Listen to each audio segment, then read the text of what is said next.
Pwede ba ang LCIF sa may protein ang ihi?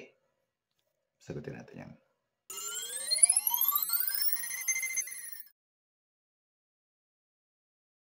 Okay. Sagutin natin tong concern na to, no? But before that, I do hope that, again, no, as a reminder, I do hope that you were able to read, no, yung ating disclaimer kanina para it's clear that this one is just that all of my vlogs, basically, my new vlogs, ay for general information only. Okay? Sagutin natin. Sabi niya, balak ko pang mag-low carb diet. Kaso pwede po ba ang low carb diet sa may protein na ang ihi? Kasi po more on protein foods ang low carb, di po ba? Salamat po sa sasagot. Okay. So, basically, no, yung sinasabi niyang protein sa ihi is proteinuria. No? Proteinuria or yung protein sa ihi is basically protein in the urine. So, it's an indication, no, na probably yung kidneys niya or kidneys natin hindi nagfa-function ng maayos, no? Kaya nagli-leak yung protein. So, normally kasi dapat ina-absorb natin 'yan. Okay? Hindi natin 'yan dapat iniihi. So, kapag ganun nangyayari, possibly, no, there might be damage sa kidneys.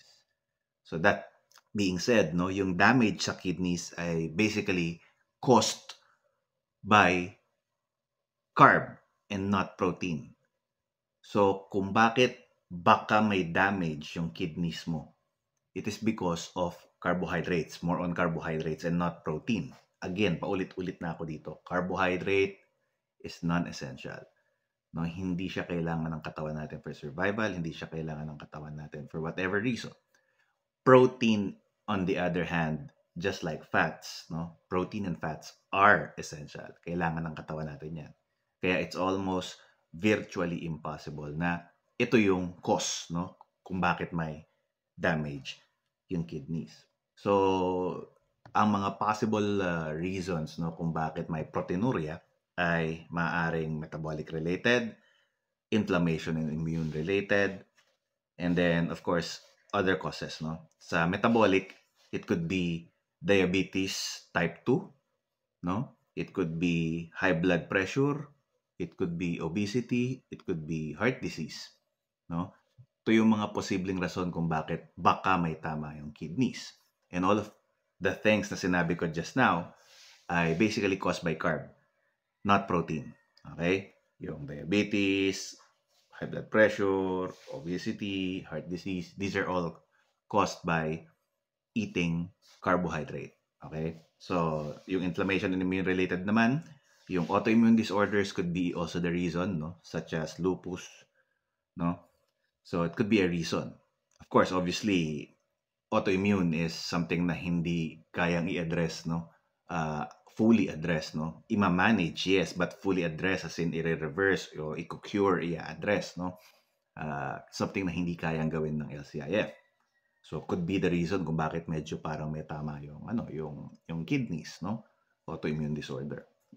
But again, no, sabi ko nga, could be managed by LCIF dahil kung may inflammation yan, no, mababa immunity natin. So could be addressed by LCIF. Infections, no? Infections. So pwede ring ma-address, pwede ring ma-manage, no? Or ma-address nga, no, ng LCIF yan. So that could be another reason kung bakit may problema yung kidneys, hence the proteinuria. And other causes, no, yung probably genetic disorder. No, meron kang namana na kidney disorder, no, dahil merong problema yung kidneys ng mga kung sino man sa inyo, no. Could also be too much medication, no, drug-induced damage. Too much medication na kaya na-damage yung kidneys or probably may damage yung kidney. Kung buntis ka, probably nag-pre-eclampsia ka. So these are the things, no? These are the things that may cause kidney problems, which may cause proteinuria. Bottom line is, ang cause, no, ng proteinuria mo is not protein.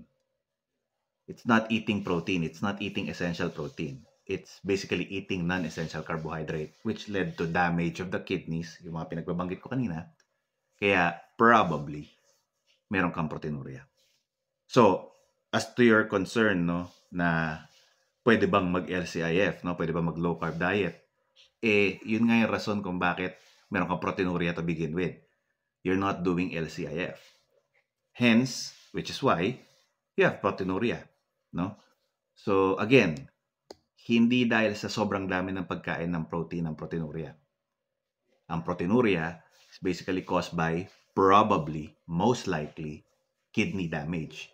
And yung kidney damage, it's not caused by protein, it's caused by carb. Okay?